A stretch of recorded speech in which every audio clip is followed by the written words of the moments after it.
మీ అపారమైన కృప కనికరం చేత తండ్రి మమ్మల్ని అందరినీ ఈ విధంగా ఈ ఉదయకాల సమయమున మీ మాటలు నేర్చుకుని మహా అవకాశాన్ని దయచేసిన మీ ప్రేమను బట్టి వందనాలు చెల్లిస్తూ తండ్రి ఏవైతే మా ఆత్మీయ జీవితానికి అవసరమో ఆ మాటలు తండ్రి మా నోట ఉంచి మా జీవితాలను మీ ఆత్మీయతలో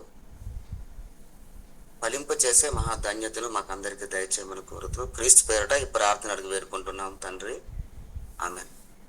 ప్రభువునందు ప్రియమైన దేవుని వారలారా, మరి అన్నయ్య గారు చెప్పినట్టు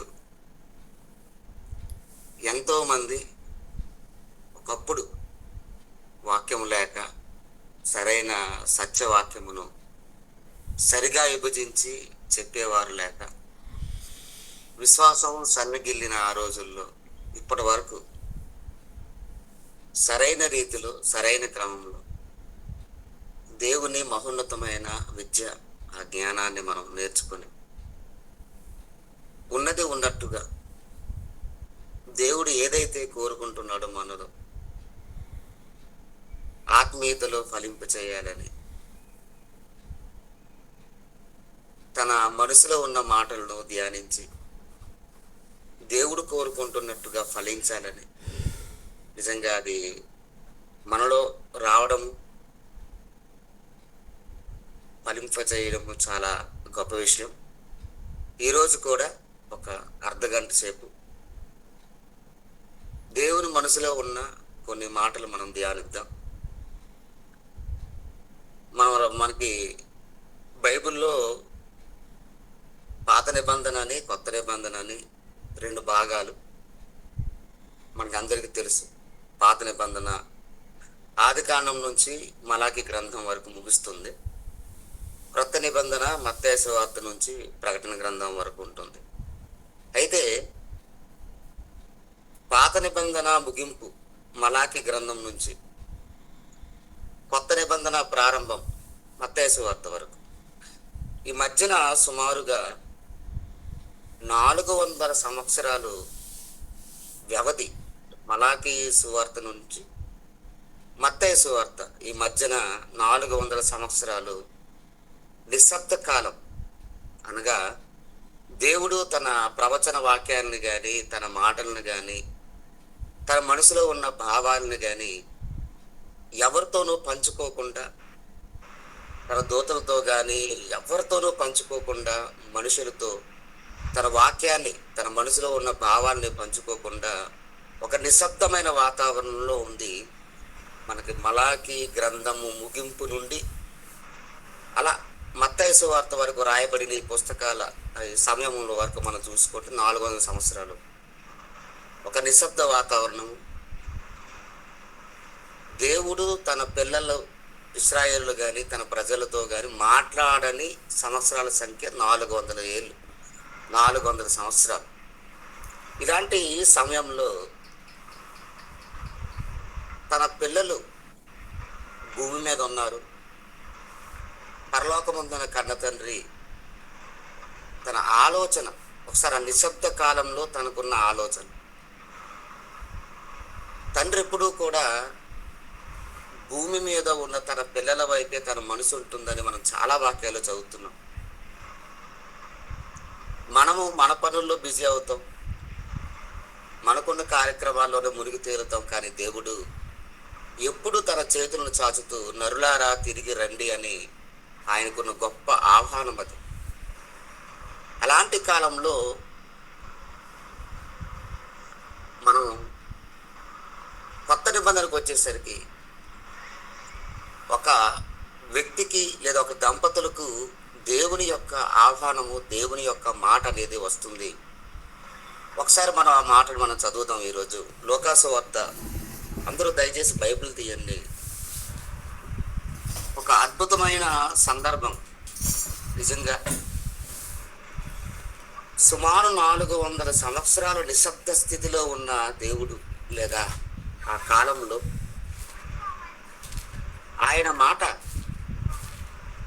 ఎవరికి వచ్చింది అని మనం ఆలోచిస్తే లూకా సువార్త 1వ అధ్యాయము వచనంలో ఒకసారి చదివితే ఆ మాటను. యూదా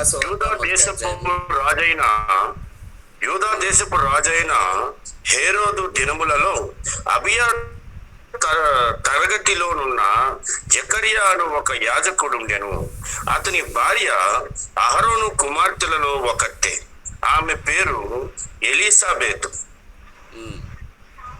వీరిద్దరూ వీరిద్దరూ ప్రభువు యొక్క సకలమైన ఆజ్ఞల చొప్పునను న్యాయ విధుల చొప్పునను వీరు నిరపరాధులుగా నడుచుకొనుచు దేవుని దృష్టికి నీతిమంతులై ఉండిరి. ఎలిజబెతు గొడ్రాలి అయినందున వారికి పిల్లలు లేకపోయిరి, మరియు వారిద్దరూ బహుకాలము గడిచిన వృద్ధులైరి. జకరియా తన తరగతి మనకి 5వ వచనంలో ఆయన లోకా గారి పరిచయం చేస్తూ, యోదయా దేశపు రాజైన హేరోదు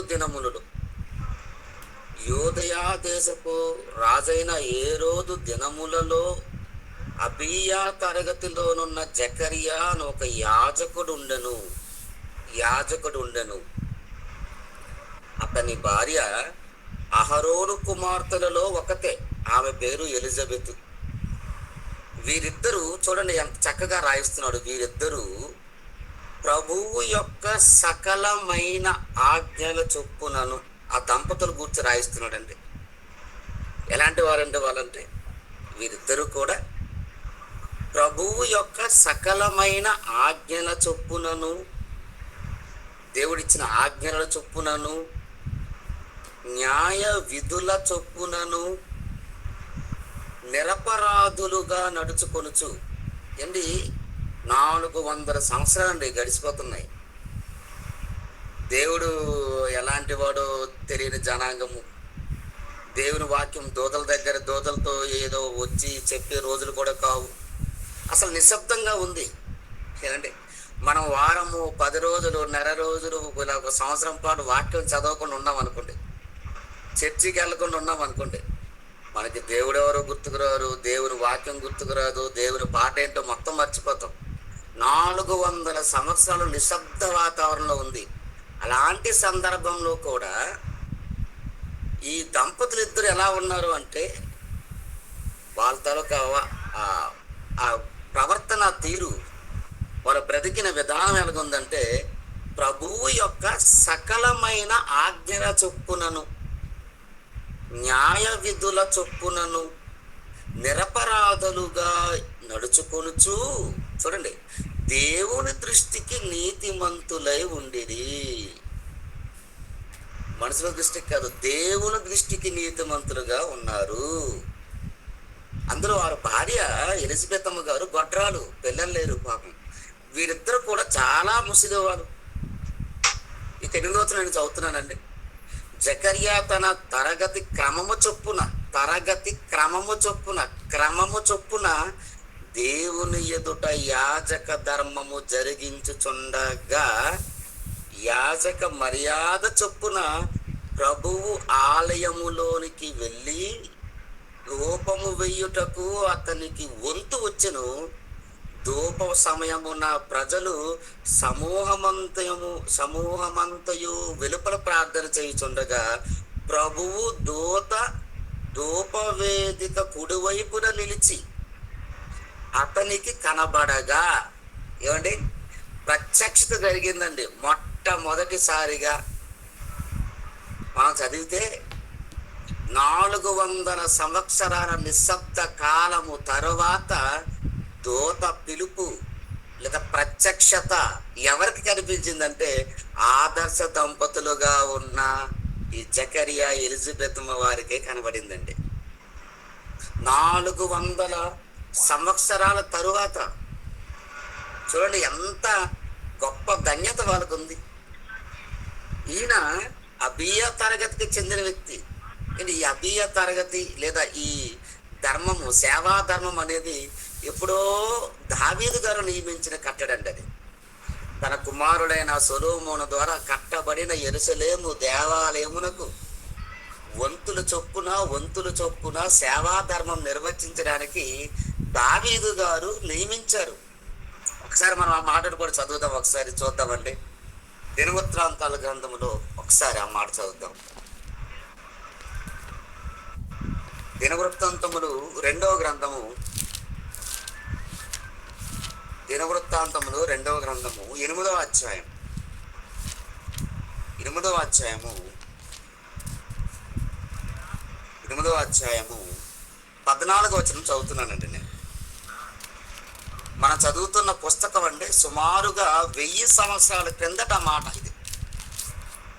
అతడు తన తండ్రి అయిన 14. అతడు తన తండ్రి అయిన దావీదు చేసిన నిర్ణయమును బట్టి వారి వారి సేవా ధర్మములను జరుపుకొనుటకై వారి వారి వంతుల చొప్పున యాజకులను వారి సేవకును కట్టడలను బట్టి అనుదినము యాజకుల సముఖమున స్తుతి చేయుటకును ఉపచారకులుగా ఉండుటకును వంతుల చొప్పున లేవీయులను ద్వారములన్నిటి దగ్గర కావలి ఉండుటకై వారి వారి వంతుల చొప్పున ద్వారపాలకులను నియమించెను. దైవజనుడైన దావీదు అలాగుననే ఆజ్ఞ ఇచ్చి ఉండెను. ఎప్పుడు మాట అండి అది? సుమారు 1000 సంవత్సరాల వెనుకున్న మాట అండి అది. అప్పుడు నియమించాడు దావీదు గారు, ఇదిగో మీరు ఈ పని చేయాలి, మీరు ద్వారపాలకులుగా కొంతమంది ఉండాలి, మీరు లోపల ధూపం వేయడానికి మీరు కొంతమంది ఉండాలి, మందిరంలో మీరు సేవ చేయాలి. ఏమిటి ఇప్పుడున్న పరిస్థితి ఒకసారి ఆలోచించండి. చర్చిలో తొరడానికి రమ్మంటే రాని కొన్ని సందర్భాలు, చర్చి శుభ్రం చేయడానికి పిలిస్తే రానివారు, ఎస్కేప్ అయిపోయే క్యాండిడేట్స్.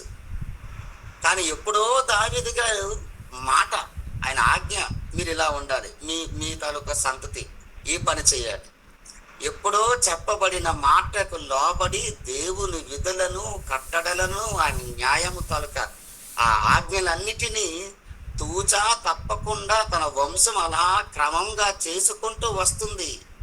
ఆ తర్వాత మలాకీ గ్రంథం నుంచి పూర్తిగా దేవుని వాక్యం నిలిచిపోయినా, ఆయన పిలుపు రాకపోయినా వాళ్ళు చెయ్యవలసిన పని మాత్రం తూచా తప్పకుండా పాటిస్తూ వస్తుంది. అంటే ఎంత గొప్ప మరి సేవాధర్మము కలిగిన కుటుంబం ఒకసారి ఆలోచించండి.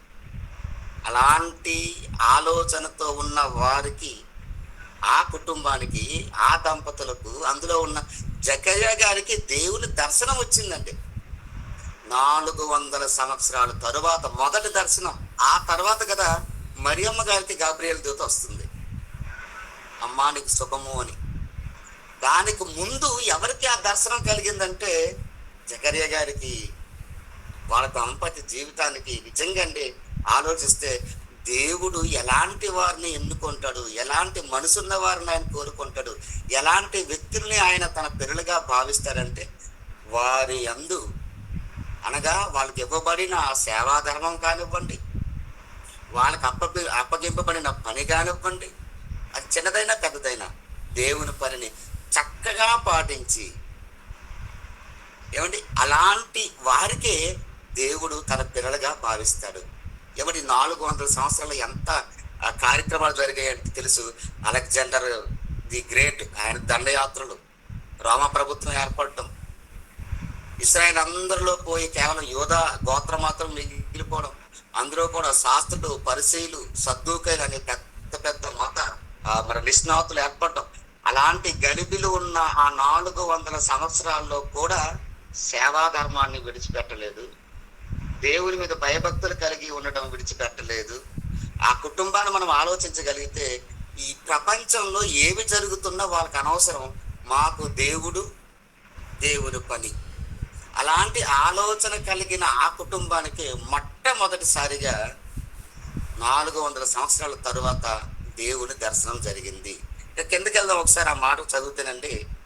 11వ వచనంలో, ప్రభువు దూత ధూపవేదిక కుడివైపున నిలిచి అతనికి కనపడగా జకర్యా అతనిని చూసి తొందరపడి భయపడిన వాడాయను.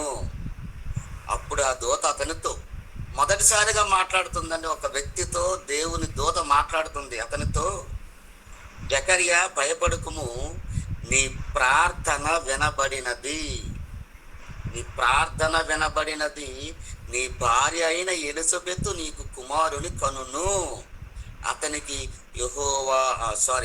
యోహాను అని పేరు పెట్టుదువు. చూడండి అభయం, ఆ మాట. జకర్యా నువ్వేం భయపడద్దు. నీ ప్రార్థన దేవుని చెంతకు చేరింది. ఉదయాన్నే లేచి దేవునికి మొరకొట్టే వాళ్ళు తక్కువైపోయారు. దేవుని సన్నిధిలో కూర్చునే వాళ్ళు తక్కువైపోయారు.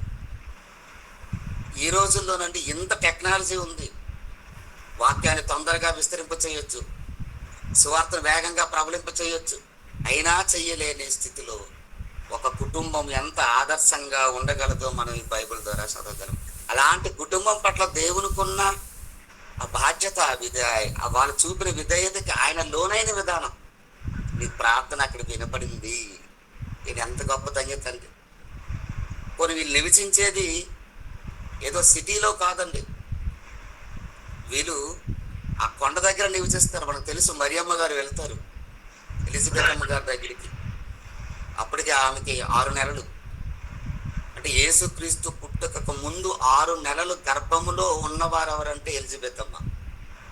అంటే యేసుక్రీస్తు కంటే ఒక 6 నెలలు పెద్దవాడు యోహాను గారు. అక్కడికి వెళ్ళేటప్పుడు అది కొండ ప్రాంతం. అది కొండ ప్రాంతములో ఉన్న వీళ్ళు సేవాధర్మము నిర్వర్తించడానికి యెరూషలేముకు వచ్చేవాడు జకర్యా గారు. ఇప్పుడు ఆయన యవ్వనస్తుడు కాదు, ఆయన నిండు వృద్ధాప్యంలో ఉన్నవారు. అలా మనం కిందకెళ్ళి చదువుతానండి. ఒకసారి ఇదే అధ్యాయంలో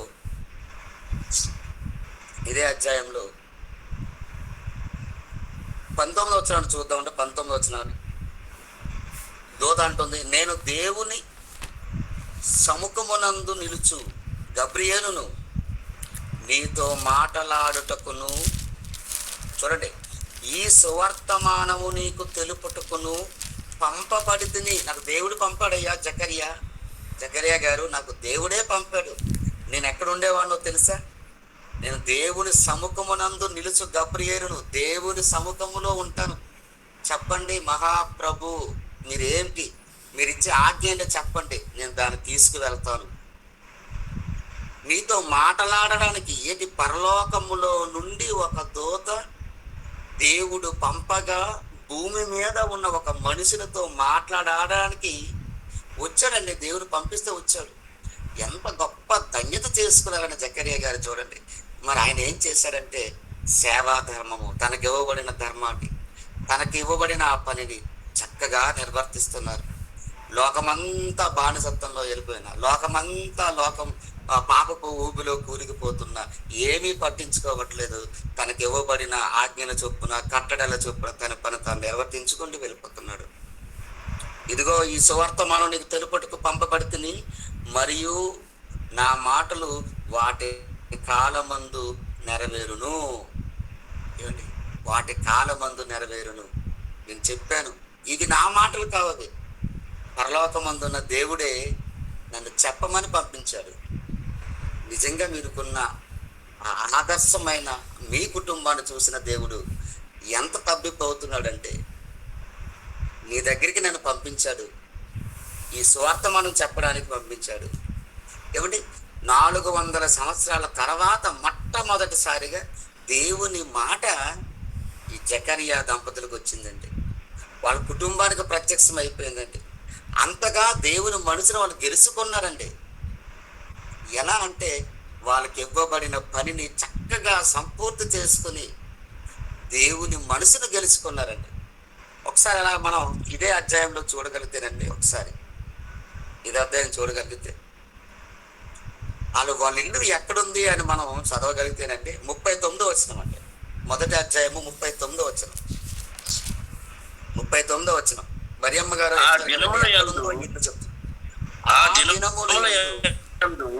మరియా లేచి యూదా ప్రదేశములోని కొండ సీమలోనున్న ఒక ఊరికి త్వరగా వెళ్ళి జకర్యా ఇంటిలో ప్రవేశించి ఎలిజబెతుకు వందనములు తెలియచేశాను. చూడండి, ఈ ఇల్లు ఎక్కడుందటండి? యూదా ప్రదేశములోని కొండసీమలోనున్న ఒక ఊరికి అక్కడ నుంచి సేవా ధర్మం నిర్వర్తించడానికి జకర్యా గారు యెరూషలేముకు వస్తున్నారు. అక్కడికి మరియమ్మ గారు వెళ్ళారండి. మరియమ్మ గారు వెళ్ళినప్పుడు ఏమండి 41 వచనంలో ఎలిజబెత్ మరియ యొక్క వందన వచనము వినగానే ఆమె గర్భములో శిశువు గంతులు వేసెను. అంతటా ఎలిజబెత్ పరిశుద్ధాత్మతో నిండుకొనినదై దగ్గరగా ఇట్లనను. ఆమెలో పరిశుద్ధాత్మ ఎంత గొప్ప ధన్యత అండి. ఆమె కూడా నిండుకొని మరియమ్మ గారి కోసం మాట్లాడుతుందండి. ఎంత చక్కటి మాటలు మనం ప్రతిసారి మనం చదువుతూనే ఉంటాం. అలాంటి గొప్ప ధన్యత అండి, గొప్ప ధన్యత. యేసుక్రీస్తుకు ముందు తన మార్గాన్ని సుగమం చేయడానికి తండ్రుల తట్టు పిల్లలకు, పిల్లల తట్టు తండ్రికి చెప్పడానికి, సువార్తను ముందుగా ప్రకటింప చేయడానికి, మలాకి గ్రంథంలో చెప్పబడిన మాట నెరవేర్చడానికి దేవుడు ఎలిజబెత్ మరి ఆ జకర్యా దంపతులను దేవుడు ఎంచుకున్నాడు. అంత గొప్ప ధన్యత ఆ కుటుంబానికి వచ్చింది. ఏమంటే ఏ కుటుంబం అయితే లేదా ఏ వ్యక్తి అయితే దేవుని పట్ల వినయము విధేయత చూపి బ్రతుకుతాడు, అలాంటి వ్యక్తుల్ని దేవుడు ఎంచుకుంటాడు అని చెప్పడానికి ఒక మంచి ఉదాహరణ అండి వాళ్ళ కుటుంబం. భార్య